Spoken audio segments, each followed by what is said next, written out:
नमस्कार दोस्तों, स्वागत है आपका हमारे चैनल लॉर्ड्स ऑफ चालीसा में। प्रिय भक्तों, आज हम आपको भगवान श्री गणेश जी महाराज का एक ऐसा शीघ्र विवाह मंत्र सुनाने जा रहे हैं जिसका पूरा 108 बार जाप या श्रवण करने मात्र से ही आपका विवाह अच्छे कुल में तय हो जाएगा। प्रिय भक्तों, गणेश जी महाराज विघ्नहर्ता है, मंगल करता है। गणेश जी महाराज अपने भक्तों को कभी भी निराश नहीं करते। वे अपने भक्तों पर कोई भी किसी भी प्रकार की आँच नहीं आने देते, क्योंकि गणेश जी महाराज थोड़ी सी भक्ति में ही प्रसन्न हो जाते हैं। और गणेश जी महाराज अत्यंत दयालु प्रिय स्वभाव के हैं। वह अपने भक्तों पर बहुत ही जल्दी कृपा बरसाते हैं एवं अपने भक्तों की मनोकामना जल्दी ही पूर्ण करते हैं। प्रिय भक्तों, गणेश जी महाराज का यह शीघ्र विवाह मंत्र श्रवण या जाप करने से आपके पुत्र या पुत्री का विवाह अच्छे और संस्कारी कुल में तय हो जाएगा। साथ ही साथ अगर आपके घर में पैसों की चिंता और बुरी शक्तियों का वास है तो उनका नाश हो जाएगा। घर में शुद्ध वातावरण और चिंता कलेश का भी नाश हो जाएगा। तो प्रिय भक्तों, आप भी अपने पुत्र या पुत्री के विवाह में हो रहे विलंब से परेशान हैं, उनका विवाह अच्छे कुल में तय करना चाहते हैं तो इस मंत्र को पूरा 108 बार जाप या श्रवण करके अपनी इस परेशानी को खत्म कर सकते हैं। वीडियो पसंद आए तो हमारे चैनल लॉर्ड्स ऑफ चालीसा को सब्सक्राइब करके कमेंट में जय श्री गणेश अवश्य लिखें, जिससे गणेश जी महाराज के चरणों में आप सभी भक्तों की हाजिरी जरूर लग जाएगी। इस मंत्र का श्रवण पूरा 108 बार करें। मंत्र इस प्रकार है।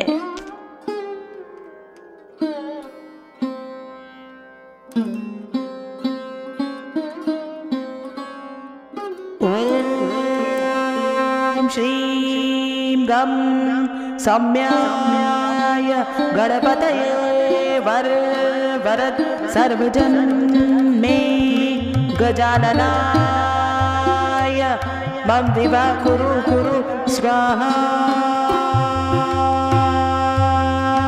ओम श्रीं गं सौम्याय गणपतये वरद सर्वजन मे गजाननाय नम विवा कुरु स्वाहा। ओम श्रीं गं सौम्याय गणपतये वरद सर्वजन मे गजाननाय मम विवा कुरु स्वाहा। ओम श्रीं गं सौम्याय गणपतये वरद सर्वजन मे गजाननाय मम विवा कुरु स्वाहा।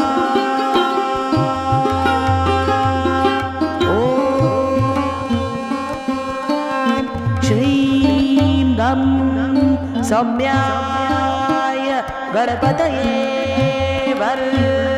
वरद सर्वजन मे गजाननाय नम विवा कुरु स्वाहा।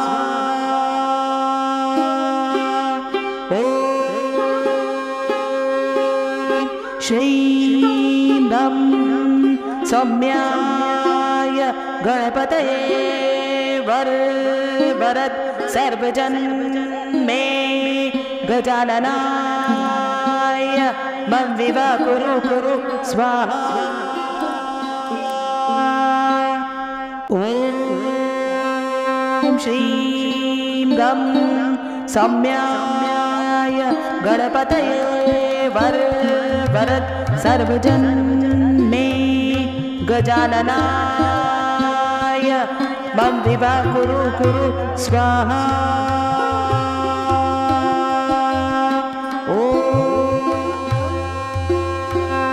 श्रीं गं सौम्याय गणपतये वरद सर्वजन मे गजाननाय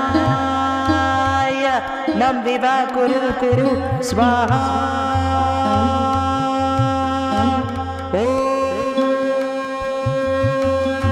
श्रीं गं सौम्याय गणपतये वरद सर्वजन मे गजाननाय मम विवाह कुरु स्वाहा। ॐ श्रीं गं सौम्याय गणपतये वरद सर्वजन मे गजाननाय मम विवाह कुरु स्वाहा।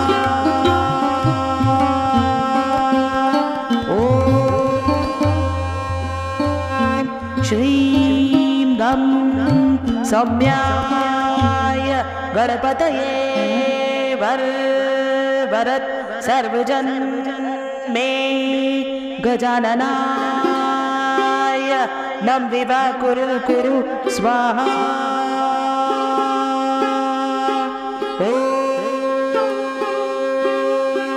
श्रीं गं सौम्याय गणपतये वरद सर्वजन मे गजाननाय मम विवाह कुरु स्वाहा। ॐ श्रीं गं सौम्याय गणपतये वरद सर्वजन मे गजाननाय मम विवाह कुरु स्वाहा।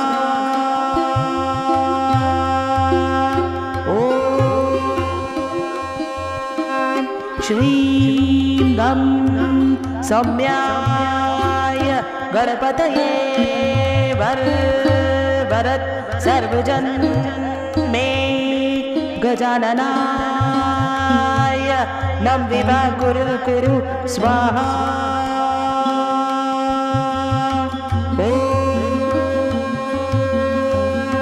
श्रीं गं सौम्याय गणपतये वरद सर्वजन मे गजाननाय मम विवाह कुरु स्वाहा। ॐ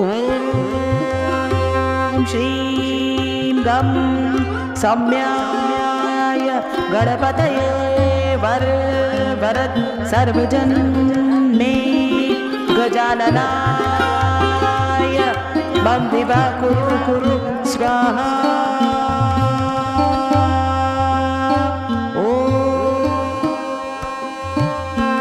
श्रीं गं सौम्याय गणपतये वरद सर्वजन मे गजाननाय मम विवाह कुरु स्वाहा।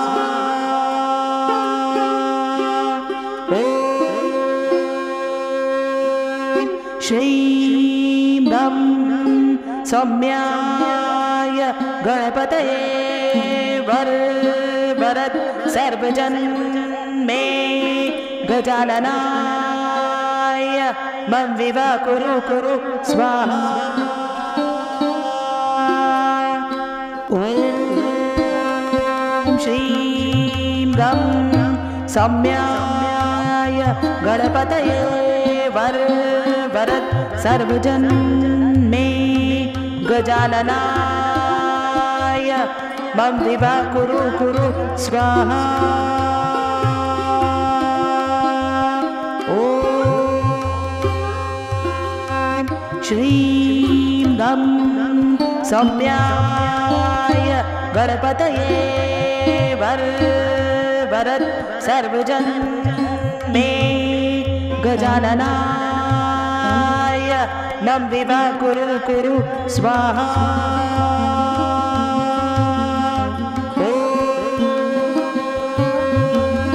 श्रीं गं सौम्याय गणपतये वरद सर्वजन मे गजाननाय मम विवा कुरु स्वाहा। ॐ श्रीं गं सौम्याय गणपतये वरद सर्वजन मे गजाननाय मम विवा कुरु स्वाहा।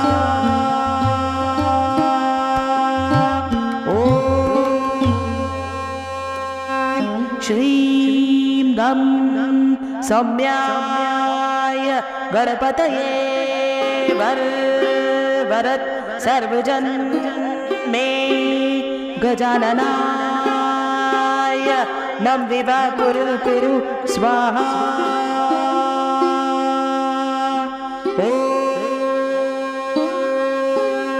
श्रीं गं सौम्याय गणपतये वरद सर्वजन मे गजाननाय मम विवा कुरु स्वाहा। ॐ श्रीं गं सौम्याय गणपतये वरद सर्वजन मे गजाननाय मम विवा कुरु स्वाहा। ॐ श्रीं गं सौम्याय गणपतये वरद सर्वजन मे गजाननाय नम विवा कुरु स्वाहा।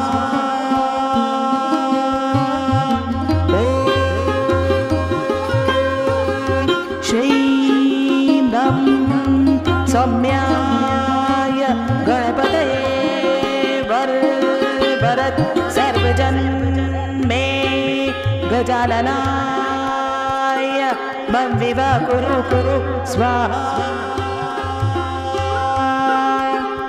ॐ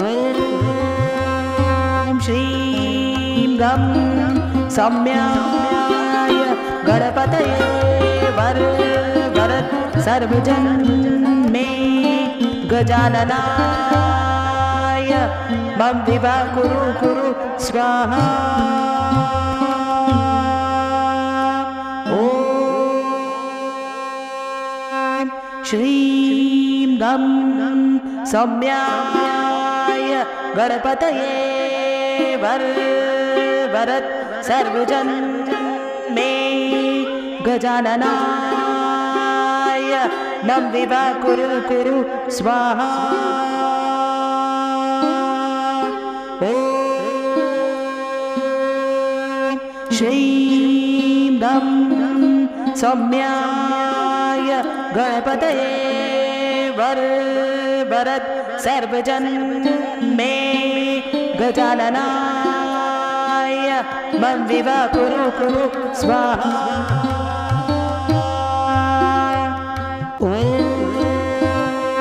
श्रीं गं सौम्याय गणपतये वरद सर्वजन मे गजाननाय मम विवा कुरु स्वाहा।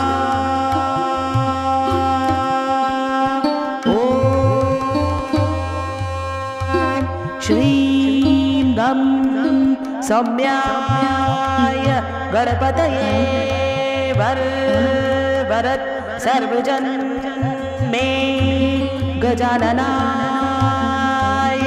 नम विवा कुरु स्वाहा।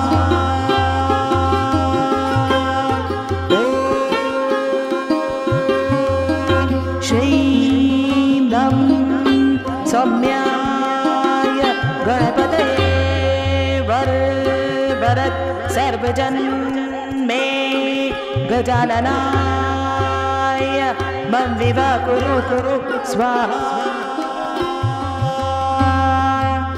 ॐ श्रीं गं सौम्याय गणपतये वरद सर्वजन्मे गजाननाय मम विवा कुरु स्वाहा। ॐ श्रीं गं सौम्याय गणपतये वरद सर्वजन्मे गजाननाय मम विवा कुरु स्वाहा। ॐ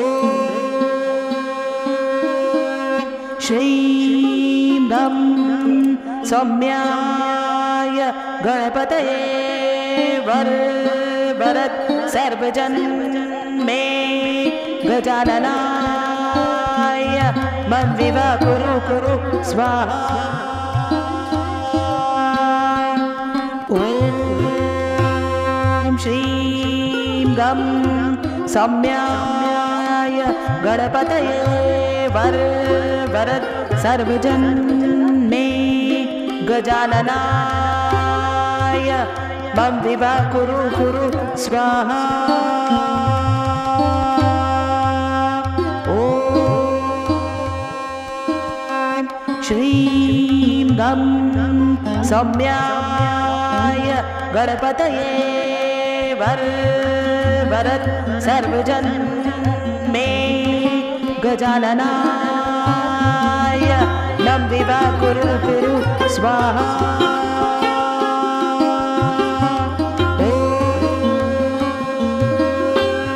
श्रीं गं सौम्याय गणपतये वरद सर्वजन्मे गजाननाय मम विवा कुरु स्वाहा। ॐ श्रीं गं सौम्याय गणपतये वरद सर्वजन्मे गजाननाय मम विवा कुरु स्वाहा। ॐ श्रीं गं सौम्याय गणपतये वरद सर्वजन्मे गजाननाय मम विवा कुरु स्वाहा। ॐ श्रीं गं सौम्याय गणपतये वरद सर्वजन्मे गजाननाय मम विवा कुरु स्वाहा। ॐ श्रीं गं सौम्याय गणपतये वरद सर्वजन्मे गजाननाय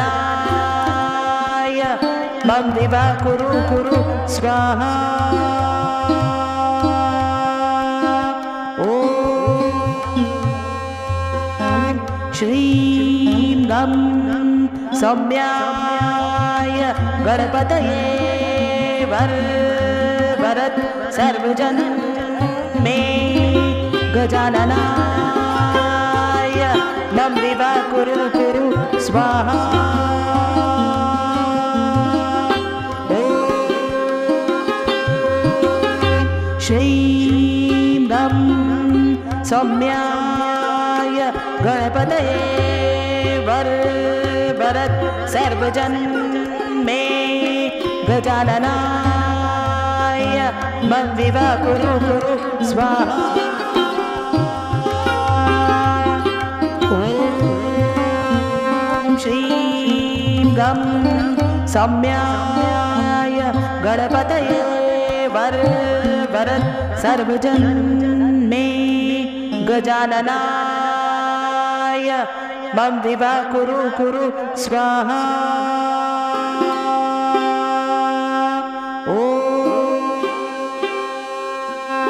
श्रीं गं सौम्याय गणपतये वरद सर्वजन्मे गजाननाय मम विवा कुरु स्वाहा।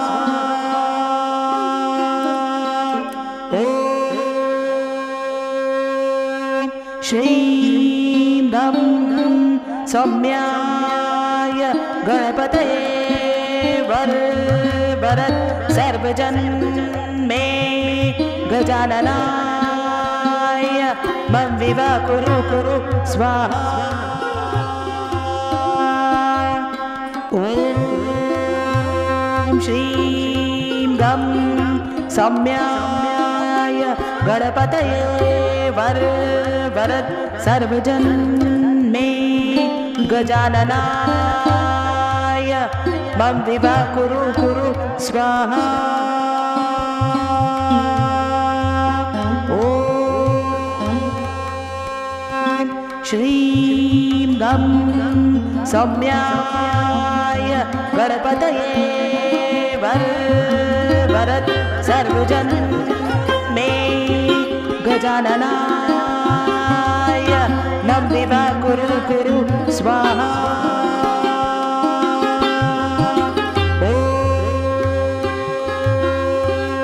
श्रीं गं सौम्याय गणपतये वरद सर्वजन्मे गजाननाय मम विवा कुरु स्वाहा। ॐ श्रीं गं सौम्याय गणपतये वरद सर्वजन्मे गजाननाय मम विवा कुरु स्वाहा। ॐ श्रीं गं सौम्याय गणपतये वरद सर्वजन्मे गजाननाय मम विवा कुरु स्वाहा। ॐ श्रीं गं सौम्याय गणपतये वरद सर्वजन्मे गजाननाय मम विवा कुरु स्वाहा। ॐ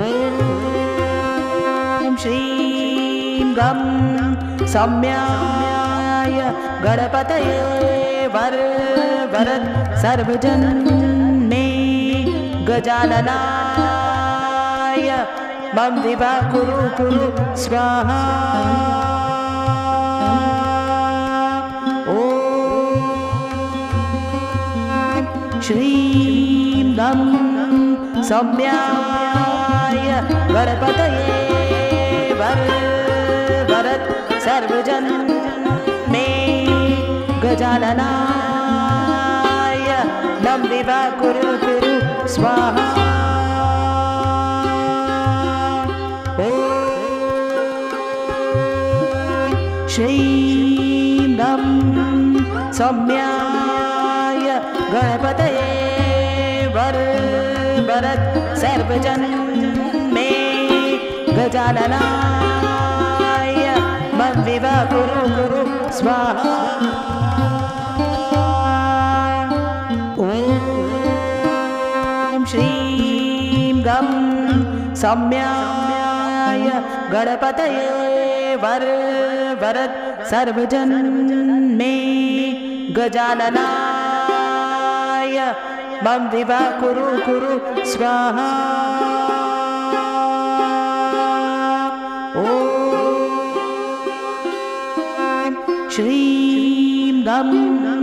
सौम्याय गणपतये वरद सर्वजन मे गजाननाय नम विवा कुरु कुरु स्वाहा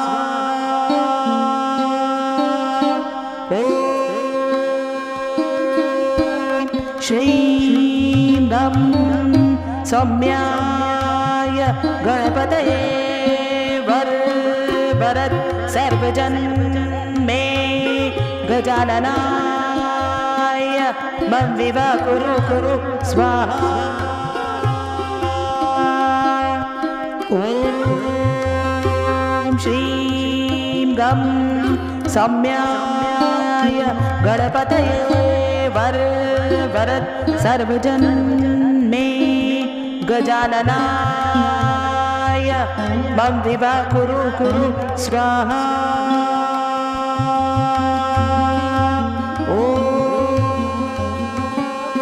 ॐ श्रीं गं सौम्याय गणपतये वरद सर्वजन मे गजाननाय नम विवा कुरु कुरु स्वाहा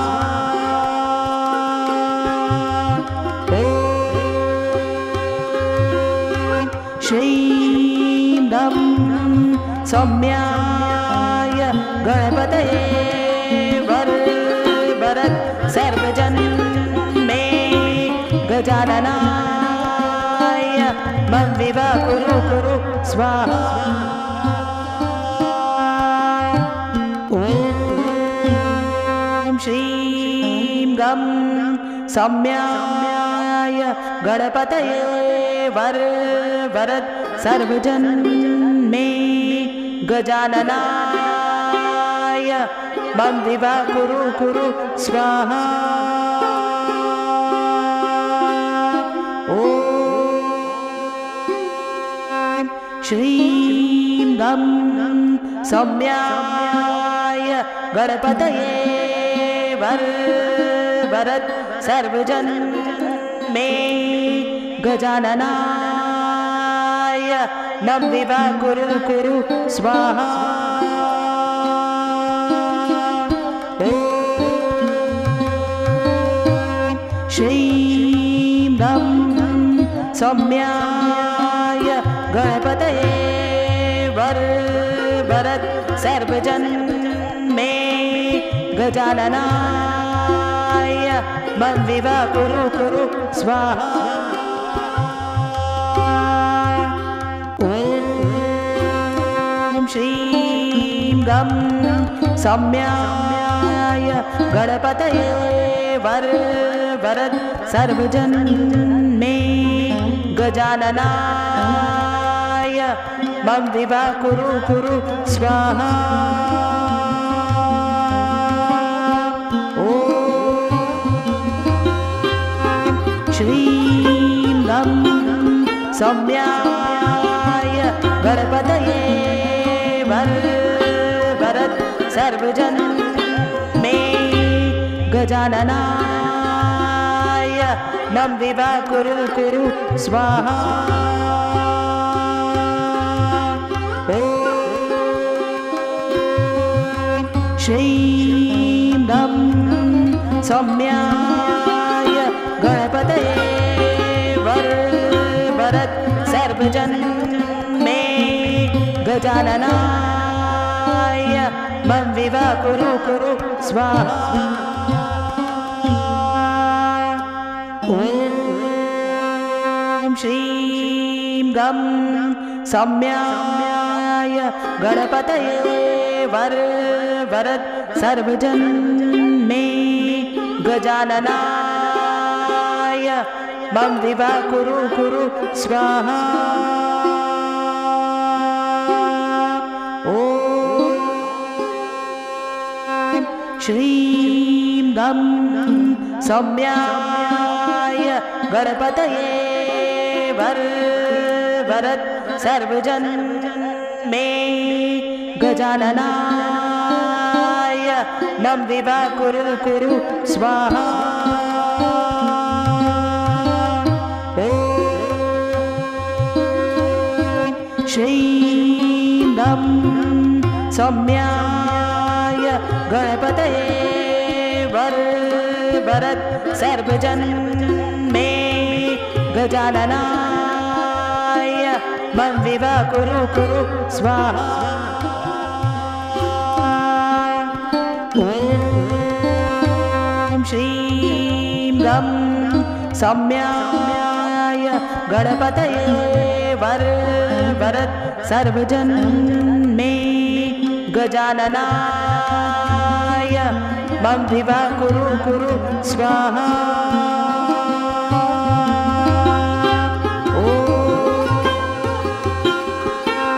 श्रीं गं सौम्याय गणपतये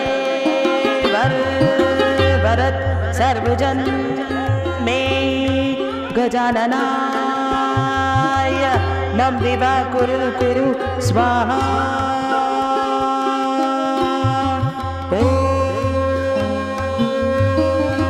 श्रीं गं सौम्याय गणपतये वरद सर्वजन्मे गजाननाय मम विवा कुरु स्वाहा।